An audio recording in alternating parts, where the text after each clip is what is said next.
Maud était en France lors de l'annonce de nouvelles élections législatives. Quand elle a appris que le premier tour devait se tenir le 30 juin, soit quelques jours avant son retour au pays, elle a donc décidé de se rendre dans une gendarmerie pour établir une procuration le 17 juin. Sur place, on lui indique qu'elle est enregistrée et envoyée, mais au moment où son conjoint se rend dans le bureau de vote pour voter à sa place, cela ne se passe pas comme prévu. Au bureau de vote, on lui a dit que ma procuration n'était pas enregistrée et que pour qu'elle soit enregistrée, il aurait fallu la faire en ligne. Mais par contre, moi, à la gendarmerie, quand je suis allée faire ma procuration, on m'a dit que c'était bon, qu'ils allaient l'envoyer et puis voilà. Et au début, je me disais peut-être c'est juste moi en fait.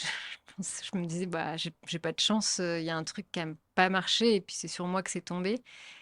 Et en fait, quand j'ai vu sur les réseaux qu'il y avait plein de gens dans ce cas-là, là, je me suis dit: «Mais attends, c'est c'est fou quand même, qu'est-ce qui s'est passé pour qu'il y ait plein de gens qui n'aient pas pu voter alors qu'ils ont fait la démarche, en temps et en heure?»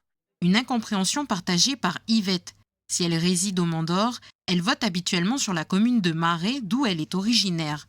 Avec sa mère, elles ont établi des procurations pour que des proches puissent voter pour elle, mais leurs mandataires n'ont pas pu le faire. C'était mercredi de la semaine dernière et on a fait les procurations avec ma mère et à la gendarmerie de Ploum. Et il m'avait dit, le gendarme, qu'il allait scanner parce qu'avec les problèmes de la poste, comme on ne pouvait pas avoir les courriers à temps, donc il allait scanner et que normalement l'après-midi il recevait sur Marais. Et les personnes à qui on a fait la procuration nous ont appelé pour dire que ils n'ont pas notre nom à la mairie. Donc du coup, ils ont dit d'envoyer le récépissé. C'est ce que j'ai fait. J'ai envoyé par mail. J'ai même fait envoyer la photo sur Messenger. Mais ils ont rappelé pour dire à 16h40 pour dire qu'il n'y a toujours rien. Yvette essaye de s'assurer que son mandataire puisse voter pour le deuxième tour, car de nombreuses procurations ne sont pas encore arrivées jusqu'au bout, et ce malgré les mesures de dématérialisation demandées et appliquées par le Haut Commissariat. Mais selon leur service, ce phénomène reste marginal sur les 14 000 procurations établies au total. Les électeurs de Nouvelle-Calédonie qui ont effectué des procurations en Nouvelle-Calédonie, pour l'essentiel, ont pu voir leur procuration être acheminée, dans leur immense majorité.